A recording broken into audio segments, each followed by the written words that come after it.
ಧರ್ಮಸ್ಥಳದ ಭಾಗದಲ್ಲಿ ಹೂತಿಟ್ಟಿರತಕ್ಕಂತಹ ರಹಸ್ಯಗಳಿಗೆ ಹುಡುಕಾಟ ತೀವ್ರವಾಗಿದೆ. ಇವತ್ತು 2 ಜಾಗಗಳಲ್ಲಿ ತನಿಖಾ ತಂಡಗಳು ಉತ್ಖನನವನ್ನು ನಡೆಸಿದ್ದು, ಸದ್ಯಕ್ಕೆ ಈ 2 ಸ್ಪಾಟ್ಗಳಲ್ಲಿ ಯಾವುದೇ ರೀತಿಯಾದಂತಹ ಕುರುಹುಗಳು ಸಿಕ್ಕಿಲ್ಲ. ಆದರೆ ನಿನ್ನೆ 6ನೇ ಜಾಗದಲ್ಲಿ ಪಾಯಿಂಟ್ ನಂಬರ್ 6 ಅದರಲ್ಲಿ ಸಿಕ್ಕಿರುವಂತಹ 25 ಮೂಳೆಗಳ ಬಗ್ಗೆ ತನಿಖೆ ಚುರುಕುಗೊಂಡಿದೆ. ಅಷ್ಟಕ್ಕೂ 6ನೇ ಪಾಯಿಂಟ್ನಲ್ಲಿ ಸಿಕ್ಕಿರುವ ಆ 25 ಮೂಳೆಗಳು ಯಾರದ್ದು, ಈಗ ಎಲ್ಲಿವೆ, FSL ಯಾವ ರೀತಿಯಲ್ಲಿ ಈ ಮೂಳೆಗಳ ರಹಸ್ಯವನ್ನು ಭೇದಿಸೋದಕ್ಕೆ ತಯಾರಿಯನ್ನು ಮಾಡಿಕೊಂಡಿದೆ ಅನ್ನೋದರ ಬಗ್ಗೆನ ವರದಿಯನ್ನು ನಿಮಗೆ ತೋರಿಸ್ತೀನಿ.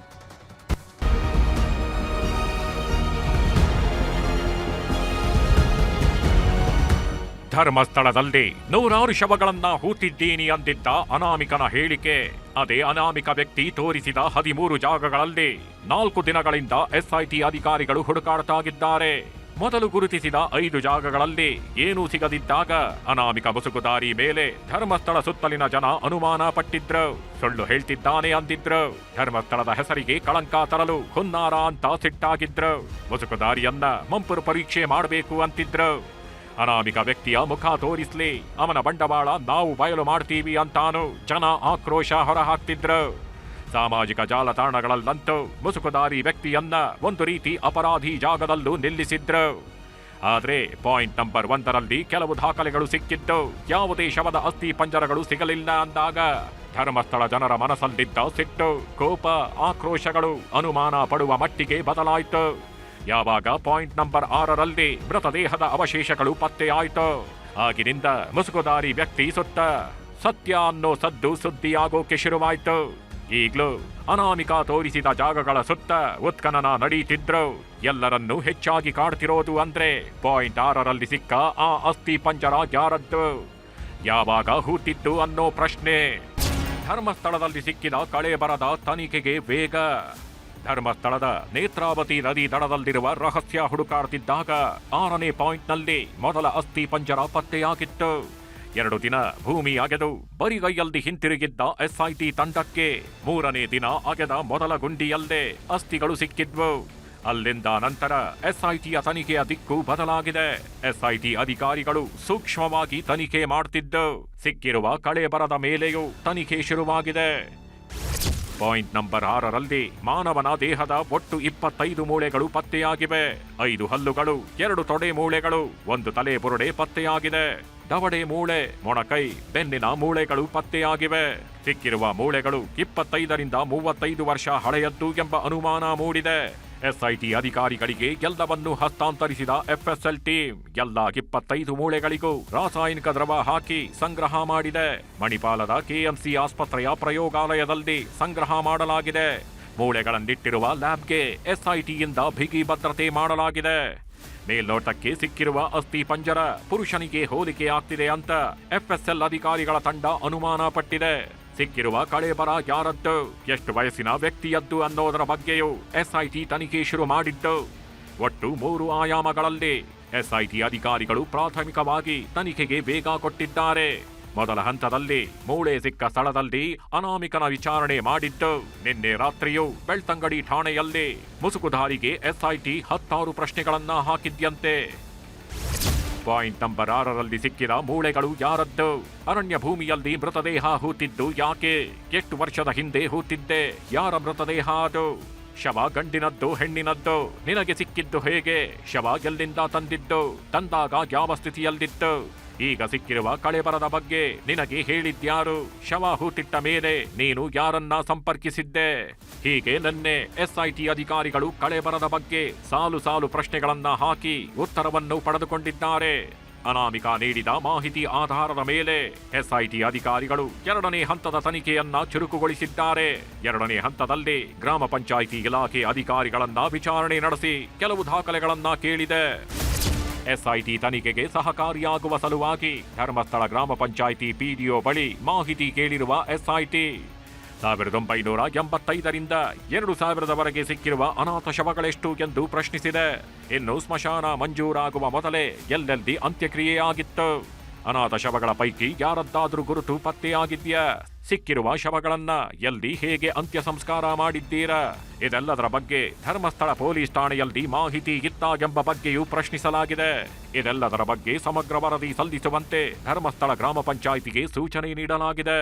ಇದಾದ ನಂತರ ಇವತ್ತು ಸಂಜೆ ಎಸ್ಐಟಿ ಅಧಿಕಾರಿಗಳ ತಂಡ ಧರ್ಮಸ್ಥಳ ಗ್ರಾಮ ಪಂಚಾಯಿತಿಗೆ ಭೇಟಿ ನೀಡಿ 1995ರಿಂದ 2014ರವರೆಗಿನ ಯುಡಿಆರ್ ದಾಖಲೆಗಳನ್ನ ಪಡೆದುಕೊಂಡು ಹೋಗಿದೆ. ಎಸ್ಐಟಿ ಇನ್ಸ್ಪೆಕ್ಟರ್ ಮಂಜುನಾಥ್ ಎಲ್ಲಾ ದಾಖಲೆಗಳನ್ನ ಸಂಗ್ರಹಿಸಿದ್ದು ಇದೇ ಮೊದಲ ಬಾರಿಗೆ ಗ್ರಾಮ ಪಂಚಾಯತ್ ಕಡೆಯಿಂದಲೂ ಎಸ್ಐಟಿ ಅನಾಥ ಶವಗಳ ಮಾಹಿತಿ ಸಂಗ್ರಹಕ್ಕೆ ಕೈ ಹಾಕಿದೆ. ಇದಿಷ್ಟು ಪಾಯಿಂಟ್ ನಂಬರ್ 6ರಲ್ಲಿ ಸಿಕ್ಕಿರುವ ಕಳೆ ಬರಹದ ತನಿಖೆಯ 2ನೇ ಹಂತವಾದ್ರೆ 3ನೇ ಹಂತದಲ್ಲಿರೋದು ಎಫ್ಎಸ್ಎಲ್ ವರದಿ. ಸದ್ಯಕ್ಕೆ ಪಾಯಿಂಟ್ ನಂಬರ್ 6ರಲ್ಲಿ ಸಿಕ್ಕಿರುವ ಕಳೆ ಬರಹಗಳನ್ನ ಮಣಿಪಾಲದ ಕೆಎಂಸಿ ಆಸ್ಪತ್ರೆಯ ಪ್ರಯೋಗಾಲಯದಲ್ಲಿ ಸಂಗ್ರಹಿಸಿಡಲಾಗಿದೆ. ಮಣಿಪಾಲದಲ್ಲೇ ಎಫ್ಎಸ್ಎಲ್ನಿಂದ ಪರೀಕ್ಷೆ ನಡೆಯುತ್ತ ಅಥವಾ ಬೆಂಗಳೂರಿನ ಎಫ್ಎಸ್ಎಲ್ ಪ್ರಧಾನ ಕಚೇರಿಗೆ ರವಾನಿಸ್ತಾರಾ ಅಂತ ನೋಡಬೇಕಿದೆ. ಸದ್ಯಕ್ಕೆ ಸಿಕ್ಕಿರುವ ಮೂಳೆಗಳನ್ನ ಭದ್ರತೆಯಲ್ಲಿ ಇಡಲಾಗಿದೆ. ಇವತ್ತು ಯಾವುದೇ ಮೂಳೆಗಳು ಸಿಗದೇ ಇದ್ದರೂ ನಾಳೆ ಮತ್ತೆ ತನಿಖೆ ಮುಂದುವರೆಸಲಿದೆ ಎಸ್ಐಟಿ ಟೀಮ್. ಧರ್ಮಸ್ಥಳದಲ್ಲಿ ಸಿಕ್ಕ ಎಟಿಎಂ ಪಾನ್ ಕಾರ್ಡ್ ರಹಸ್ಯ ಬಯಲು. ಧರ್ಮಸ್ಥಳದಲ್ಲಿ 3 ದಿನದ ಹಿಂದೆ ಪಾಯಿಂಟ್ ನಂಬರ್ 1ರಲ್ಲಿ ಅನಾಮಿಕಾ ಹೇಳಿದ ಶವಗಳಿಗಾಗಿ ಹುಡುಕಾಟ ನಡೆದಿತ್ತು. ಆದ್ರೆ ಯಾವುದೇ ಮೃತದೇಹದ ಕುರುಹುಗಳು ಸಿಕ್ಕಿರಲಿಲ್ಲ. ಆದ್ರೆ ಸಿಕ್ಕಿತ್ತು ಒಂದು ಪಾನ್ ಕಾರ್ಡ್, ಒಂದು ಎಟಿಎಂ ಹಾಗೂ ಮಹಿಳೆಯ ಕೆಂಪು ರವಿಕೆ ಎಂದು ವಕೀಲ ಮಂಜುನಾಥ್ ಹೇಳಿದ್ರು. ಆದ್ರೆ ಪಾಯಿಂಟ್ ನಂಬರ್ 1ರಲ್ಲಿ ದಾಖಲೆಗಳು ಸಿಕ್ಕಿದ್ದನ್ನ ಎಸ್ಐಟಿ ಅಧಿಕಾರಿಗಳು ಬಹಿರಂಗಪಡಿಸಿರಲಿಲ್ಲ. ಹಾಗಿದ್ದರೂ ಈ ಬಗ್ಗೆ ಗೌಪ್ಯವಾಗಿ ಎಸ್ಐಟಿ ಅಧಿಕಾರಿಗಳು ತನಿಖೆ ನಡೆಸಿದ್ದಾರೆ. ಇದೀಗ ಅನಾಮಿಕಾ ತೋರಿಸಿದ್ದ ಪಾಯಿಂಟ್ 1ನೇ ಜಾಗದಲ್ಲಿ ಸಿಕ್ಕಿದ್ದ ದಾಖಲೆಗಳ ರಹಸ್ಯ ಬಯಲಾಗಿದೆ. ಸುರೇಶ್ ಎಂಬ ವ್ಯಕ್ತಿಗೆ ಸೇರಿದ್ದ ಪಾನ್ ಕಾರ್ಡ್ ಅನ್ನೋದು ತನಿಖೆಯಲ್ಲಿ ಗೊತ್ತಾಗಿದೆ. ಎಲ್ಲ ಕಳ್ಕೊಂಬಂದಿದ್ಯಾ, ಹೋಗಪ್ಪ ನೀನು ಹುಡಿಕಂಬ, ನನಗೆ ಗೊತ್ತಿಲ್ಲ ಅಂದೆ. ಅವನು 3 ವರ್ಷದಿಂದನೂ ಡ್ರಿಂಕ್ಸ್ ಮಾಡೋನು, ಜಾಂಡಿಸ್ ಆಯಿತು. ಮತ್ತೆ ಒಂದು 2-3 ಕಡೆ ನಾನು ತೋರಿಸ್ದೆ. 3 ವರ್ಷ ಆಚೆಗೆ ಹಾಕ್ತೆ. ಆಯಿತು ಎತ್ತಿದ ಕಿಚ್ಕಿನ್ನೇನು ಅಂತ ತಂದು ಮನೆಗೆ ಹಾಕ್ಕೊಂಡು 1 ವರ್ಷ ಅನ್ನ ಹಾಕ್ತೆ. ಇಲ್ಲೇನೆ 1 ವರ್ಷ ನೋಡಿ ಇಲ್ಲೇ ಸತ್ತಿದ್ದು. ಸರ್ ಅವ್ನು ಕಳ್ಕೊಂಡಿರ್ಬೋದು ಸರ್. ಅವನು ಟ್ರಿಪ್ ಹೋಗ್ತಿದ್ದ, ಹುಡುಗರ ಜೊತೆ ಎಲ್ಲ ಟ್ರಿಪ್ ಹೋಗ್ತಿದ್ದ, ಕಳೆದೋಗಿದೆ ಅಂತಲೂ ನಮ್ಮ ಅಮ್ಮನ ಹತ್ರ ಒಂದು ಸಲ ಹೇಳಿದ್ದಾನೆ. ಅದಾದಮೇಲೆ ಡೆಬಿಟ್ ಕಾರ್ಡ್ ಎಲ್ಲ ನಾವು ಇದು ಬ್ಲಾಕ್ ಮಾಡಿಸಿದ್ದೀವಿ ಸರ್. ಅದು ಇದಿಷ್ಟು ಧರ್ಮಸ್ಥಳದಲ್ಲಿ ಅನಾಮಿಕ ಮುಸುಕುದಾರಿ ವ್ಯಕ್ತಿ ತೋರಿಸಿದ್ದ ಪಾಯಿಂಟ್ 1ರಲ್ಲಿ ಸಿಕ್ಕ ದಾಖಲೆಗಳ ಕಥೆ. ಇಲ್ಲಿಯವರೆಗೂ ಎಸ್ಐಟಿ ಅಧಿಕಾರಿಗಳು ಗುರುತಿಸಿರುವ 8 ಜಾಗಗಳಲ್ಲಿ ನೆಲ ಬಗೆದು ನೋಡಿದ್ದಾರೆ. ಪಾಯಿಂಟ್ 1ರಲ್ಲಿ ಸಿಕ್ಕಿದ್ದ ದಾಖಲೆಗಳಿಗೂ ಧರ್ಮಸ್ಥಳದ ಸಾಮೂಹಿಕ ಶವ ಹೂಳಿರುವ ಆರೋಪದ ಪ್ರಕರಣಕ್ಕೂ ಸಂಬಂಧವಿಲ್ಲ ಅನ್ನೋದು ಬಹುತೇಕ ಫೈನಲ್ ಆಗಿದೆ. ಆದರೆ ಧರ್ಮಸ್ಥಳದ 6ನೇ ಪಾಯಿಂಟ್ನಲ್ಲಿ ಸಿಕ್ಕಿರುವ ಮೂಳೆಗಳು ಯಾರದ್ದು ಅನ್ನೋದೇ ಈಗಿರುವ ನಿಗೂಢ ಪ್ರಶ್ನೆ. 25ರಿಂದ 35 ವರ್ಷದ ಹಿಂದಿನ ಶವ ಅಂತ ಹೇಳಲಾಗ್ತಿದೆ. ಆದ್ರೆ ಇಷ್ಟು ವರ್ಷದ ಹಳೆಯ ಮಾನವನ ಮೂಳೆಗಳಲ್ಲಿ ನಿಜಕ್ಕೂ ಧರ್ಮಸ್ಥಳದ ನಿಗೂಢ ಸಾವುಗಳ ಪ್ರಕರಣಕ್ಕೆ ಸಾಕ್ಷಿಗಳು ಸಿಗತ್ತ. ಎಫ್ಎಸ್ಎಲ್ ಮೂಲಕ ಆ ವ್ಯಕ್ತಿ ಸತ್ತಿದ್ ಹೇಗೆ, ಆತ್ಮಹತ್ಯೆಯೋ ಕೊಲೆಯೋ ಅನ್ನೋದನ್ನು ಪತ್ತೆ ಹಚ್ಚಲು ಸಾಧ್ಯವೇ ಎಂಬ ಪ್ರಶ್ನೆಗಳು ಇದ್ದೇಗಿವೆ. ಒಟ್ನಲ್ಲಿ ಧರ್ಮಸ್ಥಳದ ಹೂತಿಟ್ಟ ರಹಸ್ಯ ಪ್ರಕರಣ ಎಷ್ಟು ಜಟಿಲವೋ ಈಗ ಸಿಕ್ಕಿರುವ ಮೂಳೆಗಳ ರಹಸ್ಯ ಭೇದಿಸೋದು ಎಫ್ಎಸ್ಎಲ್ಗೆ ಅಷ್ಟೇ ಕಠಿಣ. ಸದ್ಯಕ್ಕೆ ಶೋಧ ನಡೆಯುತ್ತಿದ್ದು ಇನ್ನು 5 ಪಾಯಿಂಟ್ಗಳಲ್ಲಿ ಉತ್ಖನನ ಆದ್ಮೇಲೆ ಅನಾಮಿಕನ ದೂರಿನ ವಿಚಾರದಲ್ಲಿ ಮತ್ತಷ್ಟು ಸ್ಪಷ್ಟತೆಗಳು ಸಿಗಲು ಸಾಧ್ಯ. ಕಿಶನ್ ಶೆಟ್ಟಿ ಜೊತೆ ಗಂಗಾಧರ ವಾಗಟ, ನ್ಯೂಸ್ 18 ಧರ್ಮಸ್ಥಳ. ಇನ್ನು ಇವತ್ತು ಕೂಡ ಧರ್ಮಸ್ಥಳದಲ್ಲಿ ಎಸ್ಐಟಿ ಅಧಿಕಾರಿಗಳು ಹೂತಿಟ್ಟ ರಹಸ್ಯಗಳಿಗಾಗಿ ಹುಡುಕಾಟವನ್ನು ಮುಂದುವರಿಸಿದರು. ಪಾಯಿಂಟ್ ನಂಬರ್ 7 ಮತ್ತು 8ರಲ್ಲಿ ಬೆಳಗ್ಗೆಯಿಂದ ಸಂಜೆವರೆಗೂ ಕೂಡ ಶೋಧ ನಡೆಸಿದರೆ ಅಲ್ಲಿ ಏನೂ ಸಿಗಲಿಲ್ಲ. ನಾಳೆ 9ರಿಂದ 13ನೇ ಪಾಯಿಂಟ್ವರೆಗಿನ ಹುಡುಕಾಟದ ಪ್ರಕ್ರಿಯೆ ಮುಂದುವರಿಯಲಿದೆ. ಅದಾಗೆ ನಾಳೆ ನಡೆಸುವಂತಹ ಉತ್ಖನನ ಎಸ್ಐಟಿ ಪಾಲಿಗೆ ಬಹಳ ಮಹತ್ವವಾಗಿದೆ. ಮತ್ತು ಈಗಾಗಲೇ ದೂರುದಾರ ಕೊಟ್ಟಿರುವಂತಹ ಒಂದು ಸುಳಿವಿನ ಪ್ರಕಾರ ನಿಜಕ್ಕೂ ಆತ ಹೇಳಿರುವಂತಹ ಮೂಳೆಗಳು ಇದ್ದೇ ಇದ್ದೇವೆ ಅಂಥೇಳಿ ಆದರೆ ಅದು ಈ ಮುಂದಿನ 4 ಕಡೆಗಳಲ್ಲಿ ಸಿಗುವಂತಹ ಸಾಧ್ಯತೆ ದಟ್ಟವಾಗಿದೆ.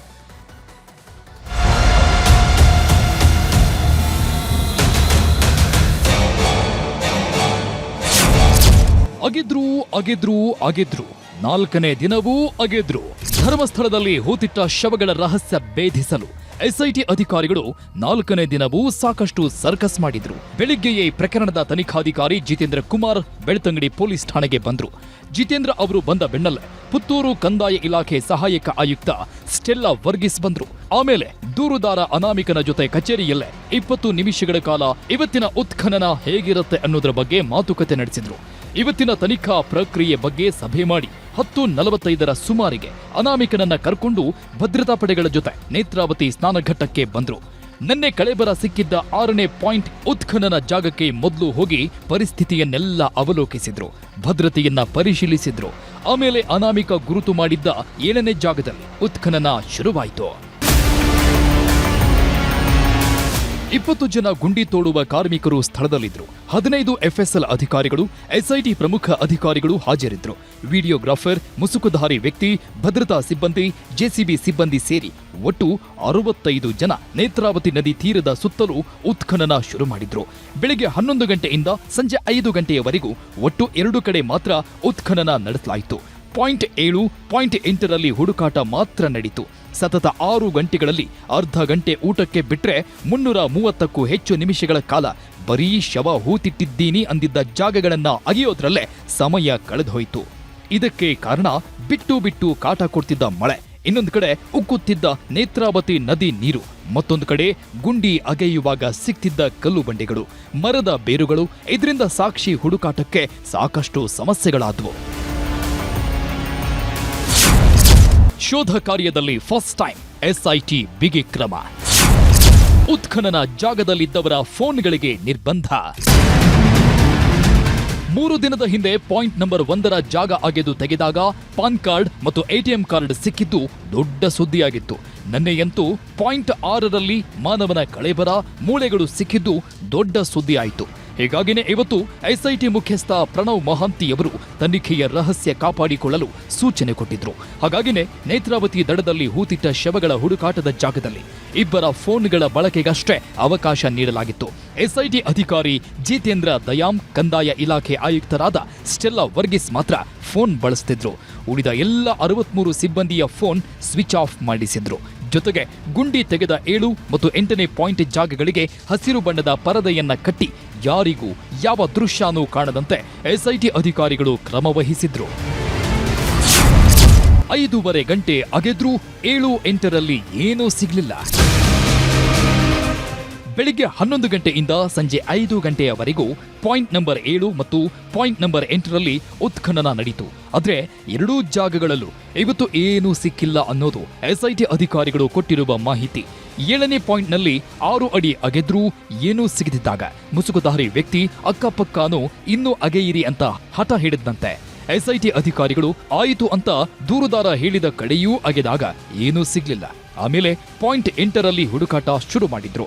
ಅಲ್ಲೂ ಏನೂ ಸಿಗ್ಲಿಲ್ಲ. ಮುಸುಕುಧಾರಿ ವ್ಯಕ್ತಿ ಯಾಕೋ ಕನ್ಫ್ಯೂಸ್ ಆಗಿದ್ದಂತೆ. ಆತನೇ ಇವತ್ತಿಗೆ ಸಾಕು ಅಂತ ಹೇಳಿದ್ಮೇಲೆ ಉತ್ಖನನವನ್ನ ಇವತ್ತಿಗೆ SIT ನಿಲ್ಲಿಸಿದೆ. ನಾಳೆ ಅನಾಮಿಕ ಹಠ ಹಿಡಿದಿದ್ದ ಜಾಗದಲ್ಲಿ ಉತ್ಖನನ. ನಾಳೆ ಇನ್ನಷ್ಟು ಕಳೆಬರ ಸಿಗುತ್ತಾ ಅನ್ನೋದೇ ನಿಗೂಢ. ಬುಧವಾರವಷ್ಟೇ ಅನಾಮಿಕ ವ್ಯಕ್ತಿ ಪಾಯಿಂಟ್ 1, 2, 3ರಲ್ಲಿ ಉತ್ಖನನ ನಡೆಸುವಾಗ ಇಲ್ಲಿ ಬೇಡ 9, 10, 11, 13ನೇ ನಂಬರ್ ಜಾಗ ಹುಡುಕಿ ಅಂತಿದ್ದ. ಆದ್ರೆ ನಂಬರ್ ಆಧಾರದ ಮೇಲೆ SIT ಅಧಿಕಾರಿಗಳು ಉತ್ಖನನ ನಡೆಸುವುದಾಗಿ ಹೇಳಿದ್ರು. ಜೊತೆಗೆ ಪ್ರತಿಯೊಂದನ್ನು 1 ಸೆಕೆಂಡು ಮಿಸ್ ಆಗದಂತೆ ಎಲ್ಲವನ್ನ ವಿಡಿಯೋ ಮಾಡಿಕೊಳ್ತಿದ್ರು. ಹೀಗಾಗಿ ಅನಾಮಿಕನು ತಕರಾರು ತೆಗೆದಿರಲಿಲ್ಲ. ಈಗ ನಾಳೆ ಅನಾಮಿಕ ಹಠ ಹಿಡಿದಿದ್ದ ಜಾಗಗಳಲ್ಲೇ ಉತ್ಖನನ ನಡೆಯಲಿದೆ. ಹೀಗಾಗಿ ನಾಳೆ 9, 10, 11, 12ರಲ್ಲಿ ಬಹುತೇಕ ಸಾಕ್ಷಿಗಳ ಹುಡುಕಾಟ ನಡೆಯಲಿದೆ. ಎಲ್ಲವೂ ಕೂಗಳತೆ ದೂರದಲ್ಲೇ ಇರೋದ್ರಿಂದ ಬೇಗ ಹುಡುಕಾಟನೂ ನಡೆಯಲಿದೆ. ಒಂದು ವೇಳೆ ಭೂಮಿ ಅಗೆಯೋದು ಸುಲಭವಾದ್ರೆ ನಾಳೆಗೆ 13ರವರೆಗೂ ಉತ್ಖನನ ನಡೆಸೋ ಸಾಧ್ಯತೆಯನ್ನ ತಳ್ಳಿ ಹಾಕೋ ಹಾಗಿಲ್ಲ. 1 ರಿಂದ 13ರ ಪಾಯಿಂಟ್ಗಳಿಗೂ 24/7 ಭದ್ರತೆ. ಧರ್ಮಸ್ಥಳದ ನೇತ್ರಾವತಿ ನದಿ ಸುತ್ತ ಅನಾಮಿಕ 13 ಜಾಗಗಳನ್ನು ಗುರುತಿಸಿದ್ದಾನೆ. ಇಲ್ಲಿವರೆಗೂ 8 ಜಾಗಗಳಲ್ಲಿ ಶೋಧ ಪರಿಪೂರ್ಣವಾಗಿದೆ. ಇನ್ನು 5 ಜಾಗಗಳು ಮಾತ್ರ ಹುಡುಕಾಟ ಬಾಕಿ ಇದೆ. ಆದರೆ ಇಲ್ಲಿವರೆಗೂ ಗುರುತು ಮಾಡಿರುವ ಎಲ್ಲ 13 ಪಾಯಿಂಟ್ಗಳಿಗೂ 4 ದಿನದಿಂದಲೂ ನಕ್ಸಲ್ ನಿಗ್ರಹ ಪಡೆಯ ಭದ್ರತೆ ಹಾಕಲಾಗಿದೆ. 13 ಜಾಗಗಳನ್ನು ಆಧುನಿಕ ಶಸ್ತ್ರಾಸ್ತ್ರಗಳನ್ನು ಇಟ್ಕೊಂಡು ರಾತ್ರಿ ಹಗಲು ಅಂತ 2 ಪಾಳಿಯದಲ್ಲಿ 25 ನಕ್ಸಲ್ ನಿಗ್ರಹ ಪಡೆ ಸಿಬ್ಬಂದಿ ಹದ್ದಿನ ಕಣ್ಣಿಟ್ಟು ಕಾಯ್ತಿದ್ದಾರೆ. ಸಹಾಯವಾಣಿ ತೆಗೆದ SITಗೆ ಜನರಿಂದ ಪೀಕಲಾಟ. ಧರ್ಮಸ್ಥಳ ಪ್ರಕರಣದಲ್ಲಿ ಯಾವಾಗ ಕಳೆಬರಗಳು ಸಿಕ್ತೋ ಆಗ್ಲೇ ಎಸ್ಐಟಿ ಅಧಿಕಾರಿಗಳು ಪರಿಪೂರ್ಣ ತನಿಖೆಗೆ ಮುಂದಾಯಿತು. ಸಾರ್ವಜನಿಕರು ಯಾವುದಾದ್ರೂ ಪ್ರಕರಣಗಳ ಬಗ್ಗೆ ಮಾಹಿತಿ ಕೊಡೋ ಹಾಗಿದ್ರೆ, ದೂರು ಕೊಡುವುದಾಗಿದ್ರೆ ಕೊಡಿ ಅಂತ ಸಹಾಯವಾಣಿ ತೆಗೆದಿದ್ರು. ಇಲ್ಲಿಯವರೆಗೂ ಯಾರೂ ಯಾವುದೇ ದೂರು ಕೊಟ್ಟಿಲ್ಲ. ಆದ್ರೆ ಜನ ಫೋನ್ ಮಾಡಿ ಗುಂಡಿಯಲ್ಲಿ ಏನ್ ಸಿಕ್ತು, ಎಷ್ಟು ಶವ ಸಿಕ್ತು, ಏನೇನ್ ಸಿಕ್ತು ಅಂತೆಲ್ಲ ಸಹಾಯವಾಣಿಗೆ ಫೋನ್ ಮಾಡಿ ಎಸ್ಐಟಿ ಅಧಿಕಾರಿಗಳ ತಲೆ ತಿಂತಿದ್ದಾರೆ. ಜನರಿಗೂ ಬುದ್ಧಿ ಹೇಳಿ ಹೇಳಿ ಎಸ್ಐಟಿ ಅಧಿಕಾರಿಗಳು ಪಾಪ ಬೇಸತ್ತು ಹೋಗಿದ್ದಾರೆ. ಗೃಹ ಸಚಿವರಿಗೆ ತನಿಖಾ ವರದಿ ಸಲ್ಲಿಸಿದ ಪ್ರಣವ್ ಮಹಾಂತಿ. ಧರ್ಮಸ್ಥಳದಲ್ಲಿ 6ನೇ ಪಾಯಿಂಟ್ನಲ್ಲಿ ಶವದ ಮೂಳೆಗಳು ಸಿಕ್ಕ ಬಳಿಕ ಪ್ರಕರಣಕ್ಕೆ ಮಹತ್ವದ ಟ್ವಿಸ್ಟ್ ಸಿಕ್ಕಿದೆ. ಈ ಮಧ್ಯೆ ಈ ಪ್ರಕರಣದ ತನಿಖೆ ಹೊಣೆ ಹೊತ್ತಿರುವ ಎಸ್ಐಟಿ ಮುಖ್ಯಸ್ಥ ಪ್ರಣವ್ ಮಹಾಂತಿ ಗೃಹ ಸಚಿವ ಪರಮೇಶ್ವರನ್ನ ಭೇಟಿ ಮಾಡಿದ್ರು. ಬೆಂಗಳೂರಿನ ನಿವಾಸದಲ್ಲಿ ಭೇಟಿಯಾಗಿ ಪ್ರಕರಣದ ತನಿಖೆಯ ಪಿನ್ ಟು ಪಿನ್ ಮಾಹಿತಿ ನೀಡಿದ್ದಾರೆ. ಜೊತೆಗೆ ಪ್ರಣವ್ ಮಹಾಂತಿ ಕೇಂದ್ರ ಸೇವೆಗೆ ತೆರಳುವ ಬಗ್ಗೆಯೂ ಮಾಹಿತಿ ಕೊಟ್ಟಿದ್ದಾರೆ. ನಮ್ಮ ರಾಜ್ಯದಿಂದ ಮೊಹಂತಿ ಅವರು ಅಲ್ಲಿ ಆಗಿರ್ತಕ್ಕಂಥದ್ದು ನಿಜಕ್ಕೂ ನಮಗೆ ಬಹಳ ಒಂದು ರೀತಿಯಲ್ಲಿ ಕ್ರೆಡಿಟ್ ಕರ್ನಾಟಕಕ್ಕೆ. ಈಗ ತಕ್ಷಣನೇ ಯಾವುದೋ ಹುದ್ದೆ ಕೊಡ್ತಾರೆ ಅಂತಕ್ಕಂಥದ್ದು ಏನೂ ಇಲ್ಲ. ಹಾಗಾಗಿ ಅವರು ಅದನ್ನ ತಿಳಿಸೋದಕ್ಕೆ ಬಂದಿದ್ರು. ಅವರು ಹೊರಗಡೆ ಹೋಗೋ ಪ್ರಶ್ನೆ ಎಲ್ಲಿ ಬಂದಿದೆ? ಈಗ ನಾವು ಸರ್ಕಾರದಲ್ಲಿ ಏನಾದರೂ ನಾವು ಅವ್ರು ಕರೆದಿದ್ದಾರೆ, ನಾವು ಕಳಿಸ್ತಾ ಇದ್ದೀವಿ ಅಂತ ಆ ಪ್ರಾಸೆಸ್ ಆಗಿಲ್ಲ. ಸದ್ಯಕ್ಕೆ ಧರ್ಮಸ್ಥಳದ ನಿಗೂಢ ರಹಸ್ಯಗಳ ಬೆನ್ನತ್ತಿರುವ ಎಸ್ಐಟಿ 4 ದಿನಗಳ ಶೋಧ ಪೂರ್ಣಗೊಳಿಸಿದೆ. ನಾಳೆಯಿಂದ 9ನೇ ಜಾಗದಿಂದ ಉತ್ಖನನ ಶುರು ಮಾಡಲಿದ್ದು, ಏನ್ ಸಿಗುತ್ತೋ ಏನ್ ಸಿಗಲ್ವೋ ಅನ್ನೋದೇ ಕುತೂಹಲ. ಕಿಶನ್ ಶೆಟ್ಟಿ ಜೊತೆ ಗಂಗಾಧರ್ ಬಾಗಟ, ನ್ಯೂಸ್ 18 ಧರ್ಮಸ್ಥಳ. ಇನ್ನು ಮಾಜಿ ಸಂಸದ ಪ್ರಜ್ವಲ್ ರೇವಣ್ಣ ಅತ್ಯಾಚಾರ ಪ್ರಕರಣದಲ್ಲಿ ದೋಷಿ ಅಂತ ಸಾಬೀತಾಗಿದೆ. ಕೆಲಸದಾಕೆಯ ಮೇಲೆ ಅತ್ಯಾಚಾರ ನಡೆಸಿದಂತಹ ಪ್ರಕರಣದಲ್ಲಿ ಕೋರ್ಟ್ ಅಪರಾಧಿ ಅಂತ ತೀರ್ಪನ್ನು ನೀಡಿದೆ. ನಾಳೆ ಜನಪ್ರತಿನಿಧಿಗಳ ವಿಶೇಷ ಕೋರ್ಟ್ ಪ್ರಜ್ವಲ್ ರೇವಣ್ಣ ಬಗ್ಗೆ ಶಿಕ್ಷೆಯ ಪ್ರಮಾಣವನ್ನು ಪ್ರಕಟಿಸಲಿದೆ.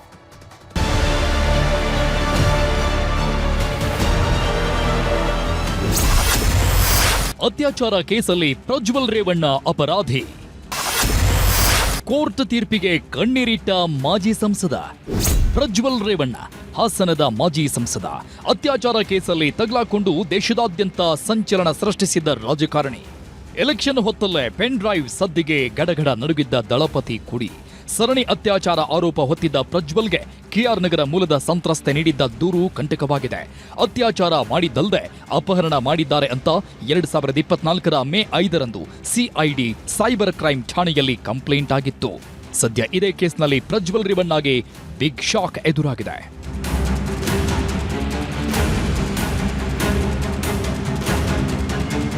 ಅತ್ಯಾಚಾರ ಪ್ರಕರಣದ ವಿಚಾರಣೆ ನಡೆಸ್ತಾ ಇದ್ದ ಬೆಂಗಳೂರಿನ ಜನಪ್ರತಿನಿಧಿಗಳ ಕೋರ್ಟ್ ಇವತ್ತು ಮಹತ್ವದ ತೀರ್ಪು ನೀಡಿದೆ. ಪ್ರಜ್ವಲ್ ರೇವಣ್ಣ ಅಪರಾಧಿ ಎಂದು ನ್ಯಾಯಾಧೀಶ ಸಂತೋಷ್ ಗಜಾನನ ಭಟ್ ತೀರ್ಪು ಪ್ರಕಟಿಸಿದ್ದಾರೆ. ಇಂದು ಬಿಗ್ ರಿಲೀಫ್ ಸಿಗೋ ನಿರೀಕ್ಷೆಯಲ್ಲಿದ್ದ ಪ್ರಜ್ವಲ್ಗೆ ಬರ ಸಿಡಿಲು ಬಡಿದಂತಾಗಿದೆ. ಅಪರಾಧಿ ಆಗ್ತಿದ್ದಂತೆ ಕೋರ್ಟ್ ಹಾಲ್ನಲ್ಲೇ ಕಣ್ಣೀರು ಹಾಕಿದ್ದಾರೆ. ಕಣ್ಣೀರೊರೆಸುತ್ತಲೇ ಕೋರ್ಟ್ ಹಾಲ್ನಿಂದ ಹೊರ ನಡೆದು ಪರಪ್ಪನ ಅಗ್ರಹಾರಕ್ಕೆ ತೆರಳಿದ್ದಾರೆ. ಪ್ರಜ್ವಲ್ ರೇವಣ್ಣ ವಿರುದ್ಧ ಒಟ್ಟು 4 ಕೇಸ್ಗಳು ದಾಖಲಾಗಿದ್ದು, 1 ಪ್ರಕರಣದ ತೀರ್ಪು ಮಾತ್ರ ಪ್ರಕಟವಾಗಿದೆ. ಮನೆ ಕೆಲಸದಾಕೆ ಮಾಡಿದ ಆರೋಪ ಸಾಬೀತಾಗಿದೆ. ವಾದ ಪ್ರತಿವಾದ ಆಲಿಸಿದ ಕೋರ್ಟ್ ತೀರ್ಪು ಪ್ರಕಟಿಸುವ ಮುನ್ನ 2 ಕಡೆ ವಕೀಲರಿಂದ ಕೆಲ ಸ್ಪಷ್ಟನೆ ಕೇಳಿತ್ತು. ಮೊಬೈಲ್ ಸಾಕ್ಷ್ಯ, ತಾಂತ್ರಿಕ ಸಾಕ್ಷ್ಯಗಳ ಬಗ್ಗೆ ಸ್ಪಷ್ಟನೆ ಕೇಳಿತ್ತು. ಗೂಗಲ್ ಮ್ಯಾಪ್ ಸಾಕ್ಷಿಯಾಗಿ ಪರಿಗಣಿಸಬಹುದೇ ಅಲ್ಲದೆ ಮೊಬೈಲ್ ಸೀಸ್ ಮಾಡಿರುವ ಬಗ್ಗೆಯೂ ವಿವರಣೆ ಕೇಳಿತ್ತು. ಕೆಲ ಕಾಲ ವಿಚಾರಣೆಯನ್ನು ಮುಂದೂಡಿದ ಕೋರ್ಟ್ ಅಂತಿಮವಾಗಿ ಅಪರಾಧಿ ಅಂತ ತೀರ್ಪು ಕೊಟ್ಟಿದೆ. ಅಂತ ಕೆಳಸ್ತರದಲ್ಲಿರುವಂತಹ ಮಹಿಳೆಗೆ ಯಾವ ರೀತಿ ಅತ್ಯಾಚಾರ ಸೆಕ್ಷನ್ 376N ಮತ್ತು ಕೆ ಅಂತ ಇತ್ತು, ಅದು ಡಾಮಿನೇಟಿಂಗ್ ಪೊಸಿಷನ್ ಇರುವಂತವರು ಮಾಡುವಂತಹ ಕೃತ್ಯ. ಮತ್ತೊಂದು ರಿಪೀಟೆಡ್ಲಿ, ಒಮ್ಮೆ ಅಲ್ಲ, 1 ಬಾರಿ ಮಾಡಿದ್ದಲ್ಲ, ಇದು ಹಲವು ಬಾರಿ ಮಾಡಿದ್ದು, 1ಕ್ಕಿಂತ ಹೆಚ್ಚು ಬಾರಿ ಮಾಡಿದಂತಹ ಅತ್ಯಾಚಾರ ಪ್ರಕರಣ. ಯಾವಾಗ ಪ್ರಜ್ವಲ್ ದೋಷಿ ಅಂತ ತೀರ್ಪು ಬಂತು, ಕುಟುಂಬ ಕಂಗಾಲಾಗಿದೆ. ಬೇಲ್ ನಿರೀಕ್ಷೆಯಲ್ಲಿ ದೇವರ ಮೊರೆ ಹೋಗಿದ್ದ ಭವಾನಿ ನಿರಾಸೆಯಲ್ಲೇ ವಾಪಸ್ಸಾಗಿದ್ದಾರೆ.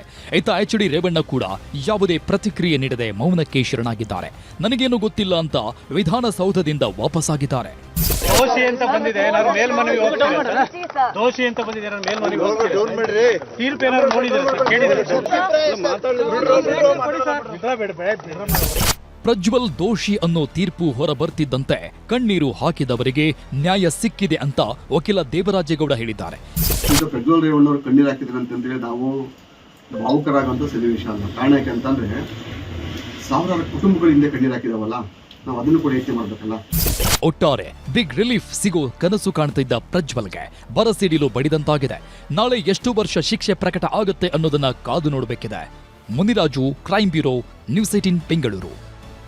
ಸಾಮಾಜಿಕ ಜಾಲತಾಣದಲ್ಲಿ ಕಿಡಿಗೇಡಿಯೊಬ್ಬ ಹಿಂದೂ ಧರ್ಮದ ಬಗ್ಗೆ ಕೆಟ್ಟದಾಗಿ ಪೋಸ್ಟ್ ಮಾಡಿದ್ದ. ಇದರಿಂದ ಕೆರಳಿದ ಹಿಂದೂ ಕಾರ್ಯಕರ್ತರು ಇನ್ನೊಂದು ಧರ್ಮದ ಪ್ರಾರ್ಥನಾ ಸ್ಥಳಕ್ಕೆ ನುಗ್ಗಿದ್ರು, ಹನುಮಾನ್ ಧ್ವಜವನ್ನು ಕೂಡ ಹಾರಿಸಿದರು. ಇದರಿಂದ ಮಹಾರಾಷ್ಟ್ರದ ಪುಣೆಯಲ್ಲಿ ಪರಿಸ್ಥಿತಿ ಉದ್ವಿಗ್ನ ಸ್ಥಿತಿಗೆ ತಿರುಗಿದೆ.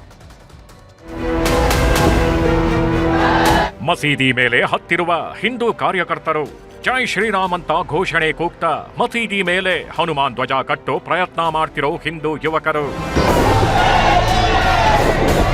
ಮಸೀದಿ ಮೇಲಿರುವ ಹಿಂದೂ ಕಾರ್ಯಕರ್ತರನ್ನ ಕೆಳಗಿಳೀರಿ ಅಂತ ಕೆಳಗೆ ನಿಂತು ಎಚ್ಚರಿಕೆ ಕೊಡ್ತಿರೋ ಜನ, ಕೇಳದಿದ್ದಾಗ ಕಲ್ಲು ತೋರುತ್ತಿದ್ದ ಯುವಕರು.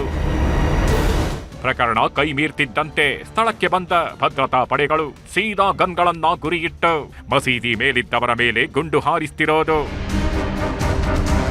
ಹತ್ತಿ ಉರಿಯುತ್ತಿರುವ ಅಂಗಡಿಗಳು, ಜೋರಾದ ಗಲಾಟೆ, ಒಂದರ ಹಿಂದೆ ಒಂದು ಪೊಲೀಸ್ ವಾಹನಗಳು ಭದ್ರತೆಗೆ ಬರ್ತಿರೋ ದೃಶ್ಯ. ಇದು ಮಹಾರಾಷ್ಟ್ರದ ಪುಣೆ ಜಿಲ್ಲೆಯ ದೌಂಡ್ ತಾಲೂಕಿನ ಯಾವತ್ ಗ್ರಾಮದಲ್ಲಿ ಉದ್ಭವಿಸಿದ ಉದ್ವಿಗ್ನ ವಾತಾವರಣದ ದೃಶ್ಯಗಳು. ಅನ್ಯ ರಾಜ್ಯದಿಂದ ಬಂದಿದ್ದ ಯುವಕನೊಬ್ಬ ಸಾಮಾಜಿಕ ಮಾಧ್ಯಮದಲ್ಲಿ ಹಿಂದೂಗಳ ವಿರುದ್ಧ ಆಕ್ಷೇಪಾರ್ಹ ಸಂದೇಶವನ್ನು ಪೋಸ್ಟ್ ಮಾಡಿದ್ದ. ಇದರಿಂದ ಕೆರಳಿದ ಹಿಂದೂ ಸಂಘಟನೆಯವರು ಸೀದಾ ಯುವಕ ಪೋಸ್ಟ್ ಹಾಕಿದ್ದ ಯಾವತ್ ಪ್ರದೇಶಕ್ಕೆ ಲಗ್ಗೆ ಹಾಕಿದ್ರು. ಸೀದಾ ಮಸೀದಿ ಮೇಲೆ ಹತ್ತಿ ಹನುಮಾನ್ ಧ್ವಜ ಹಾರಿಸಿದ್ರು. ಇದರಿಂದ ಕೆರಳಿದ ಅನ್ಯ ಕೋಮಿನ ಯುವಕರು ಯಾವತ್ ಪ್ರದೇಶದಲ್ಲಿದ್ದ ಹಿಂದೂಗಳ ಅಂಗಡಿಗಳಿಗೆ ಬೆಂಕಿಗಿಟ್ರು. ದ್ವಿಚಕ್ರ ವಾಹನಗಳನ್ನು ಸುಟ್ಟು ಹಾಕಿದ್ರು. ಅನೇಕ ಮನೆಗಳ ಮೇಲೆ ಕಲ್ಲು ತೂರಾಟ ಮಾಡಿದ್ರು. ಎರಡೂ ಗುಂಪುಗಳನ್ನ ಸ್ಥಳೀಯ ಪೊಲೀಸರು ನಿಭಾಯಿಸೋಕಾಗ್ಲಿಲ್ಲ. ಕೊನೆಗೆ ಮಹಾರಾಷ್ಟ್ರ ಪೊಲೀಸ್ ಮಹಾನಿರ್ದೇಶಕರೇ ಗಾಳಿಯಲ್ಲಿ ಅಶ್ರುವಾಯು ಗುಂಡು ಹಾರಿಸಲು ಆದೇಶ ಕೊಟ್ರು.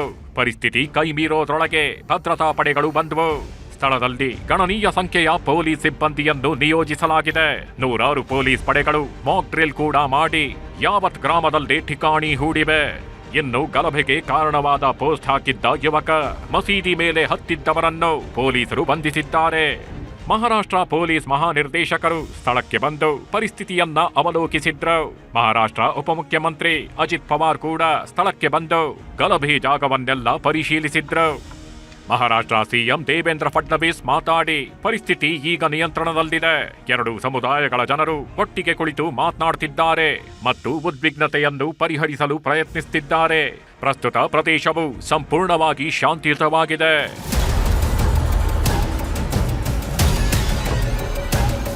Bureau report, news 18.